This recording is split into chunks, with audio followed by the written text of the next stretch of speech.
Anda masih bersama kami di program Tokoh Kita dan masih bersama dengan Profesor Djazi, Kepala Badan Pengawas Tenaga Nuklir Republik Indonesia.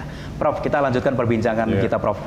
Sekarang ini kan di Bapeten begitu ya, Prof. Apakah memang untuk membidangi ini di sini memang harus dari jalur eksak seperti Profesor? Sebetulnya yang bekerja di sini tuh hampir semua bidang. Jadi kalau kita menyebut ada membuat peraturan, berarti kan perlu orang hukum. Ya. Kemudian perizinan itu tidak khas juga sebagai orang eksak. Inspeksi itu di inspeksi kita juga perlu mengkomunikasikan kepada pemegang izin, ini pakar-pakar komunikasi juga perlu. Kemudian penindakan hukum. Jadi ini spektrumnya banyak sekali yang kerja di sini itu tidak hanya orang MIPA, tidak hanya orang teknik, bahkan tidak hanya teknik nuklir. Tapi mungkin karena sejarahnya di sini mungkin lumayan banyak teknik nuklir karena dulu kita itu bagian dari Batan. Kemudian tahun 98 itu dipisahkan. Jadi dulu di Batan itu ada BPTA, Biro Pengawas Tenaga Atom.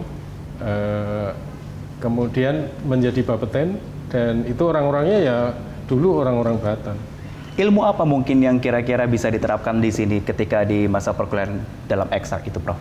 Iya, jelas ilmu komputer itu jelas sekali karena kita menggunakan perizinan berbasis web.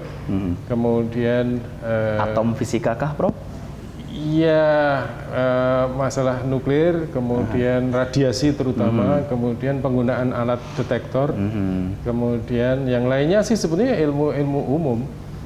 Karena kita ada banyak bagian yang itu juga yang umum, kita juga ada yang ngurusi keuangan, ada yang ngurusi proyek-proyek, sehingga itu orang semua bidang ilmu itu kita terima di Bapeten. Dan tahun ini kita mungkin dapat alokasi PNS terbanyak 41 orang, tahun lalu itu 25. Ini spektrumnya banyak, bahkan ada orang yang hubungan internasional, ada yang jurusan pendidikan dan sebagainya, kita terima semua di sini. Oke, Prof. Mungkin masyarakat Indonesia juga pengen mengetahui begitu ya, Prof, tenaga nuklir ini manfaatnya apa sih, Prof, untuk kehidupan sehari-hari? Jadi kalau kita pergi ke rumah sakit itu ada bagian radiologi. Jadi kita akan melihat alat-alat yang menggunakan radiasi nuklir untuk diagnosis maupun untuk penyembuhan. Jadi orang yang sakit kanker itu kankernya bisa dihilangkan dengan ditembak dengan radiasi nuklir misalnya.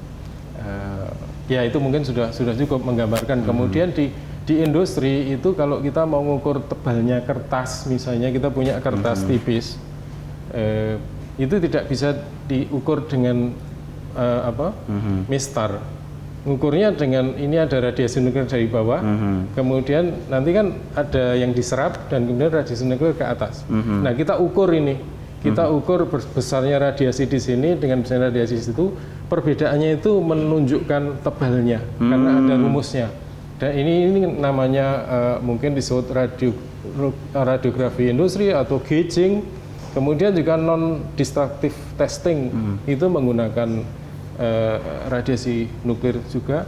Di bidang pertanian ada misalnya satu produk Batan ini yang saya ingat adalah beras yang beras sidonuk yang dia beras diiradiasi dengan radiasi nuklir, kemudian dia menjadi lebih mulia istilahnya, kira-kira dia mungkin masa tanamnya pendek, yieldnya lebih banyak, tahan hama dan sebagainya. Tapi untuk yang di rumah sakit tadi, alat-alatnya yang mengeluarkan izin juga dari Bapeten? Semua pemakaian nuklir di Indonesia itu harus dengan izin Bapeten. Kalau tidak ada izin, kita akan masalahkan itu. Ya. Jadi semuanya profesor yang menangani masalah terkait perizinan seperti itu ya? Bapeten. Bapeten, jadi kemudian import nuklir juga harus dengan izin Bapeten. Memindahkan nuklir dari satu tempat ke tempat lain harus dengan izin Bapeten. Kemudian kalau zat radioaktif atau bahan nuklir itu sudah tidak dipakai, maka dia juga melimbahkannya itu juga harus sepengetahuan Bapeten. Oke, semuanya harus mengetahui Bapeten ya. Biar kalau terjadi apa-apa bisa ada pertanggungjawabannya begitu ya, Prof ya. Makanya kita sebut from cradle to grave. Jadi mulai dia lahir sampai kepada dia kembali meninggal istilahnya, itu kita awasi semua. Iya, oke, Prof. Beberapa hari belakangan ini masyarakat dihebohkan dengan penemuan radiasi radioaktif begitu ya, Prof ya. Bisa diceritakan, Prof, ini penjelasan dan kronologisnya seperti apa? Jadi itu ada satu unit di Bapeten yang dia memiliki detektor mobile dan itu mau melakukan uji fungsi kan biasa itu ya, mungkin karena maintenance, lalu kan harus dicek, harus dites. Kayak kita ngirim mobil kita ke bengkel, teknisi kan nyoba juga. Nah ini setelah itu di-maintain, kemudian dicoba. Nyobanya dengan membawa itu ke daerah Serpong. Kenapa Serpong dipilih? Karena di sana ada reaktor nuklir.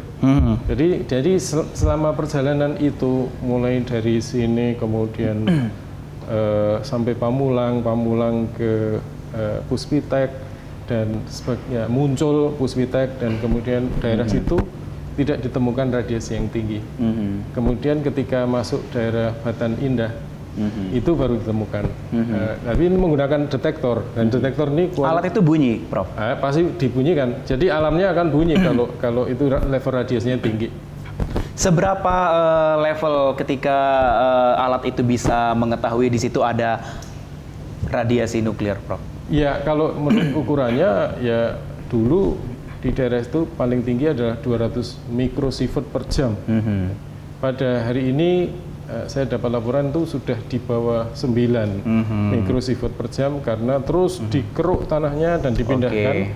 Sehingga zat radioaktif yang ada lama-lama akan hilang karena dikeruk tanahnya. Baik. Dan dengan hilangnya zat itu lama-lama tinggal satu tempat itu yang kita sebut hotspot yang masih relatif tinggi dan akan terus dikeruk.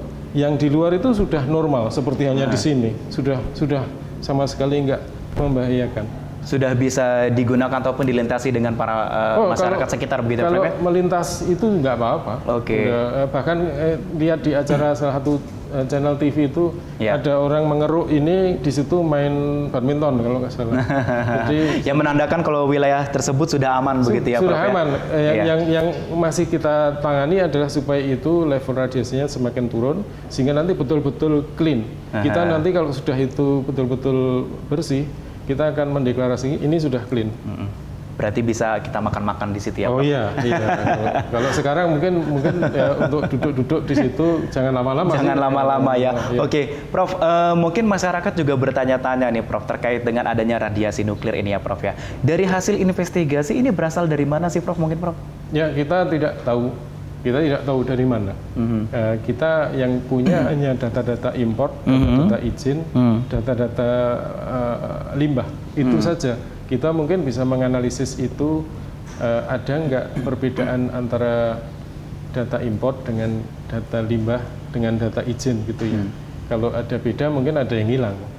Tapi kalau itu ternyata tidak ada perbedaan, ya kita bisa mikirkannya, tapi bukan kewenangan kita, itu sudah kewenangannya Polri. Dan nanti menyangkut orang yang melakukan itu, yang membuang tidak secara bertanggung jawab itu, dia pasti akan kena pidana karena ini melanggar undang-undang ketenaga nukliran.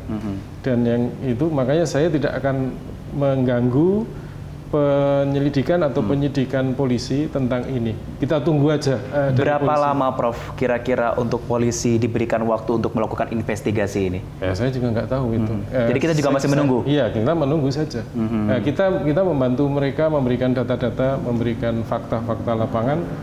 Nanti pihak kepolisian yang punya kewenangan untuk menerbitkan atau mengatakan ini sebetulnya siapa yang membuang, kemudian dengan motif apa, dan sebagainya. Prof, ini kan saya sekarang sudah berada di kantornya Profesor, begitu Prof ya. Boleh saya main-main ke ruangannya, Prof? Nanti kita sambil ngobrol di sana, boleh Prof? Boleh, Oke, kita boleh ke sana, Prof? Ya, ayo, mari Prof.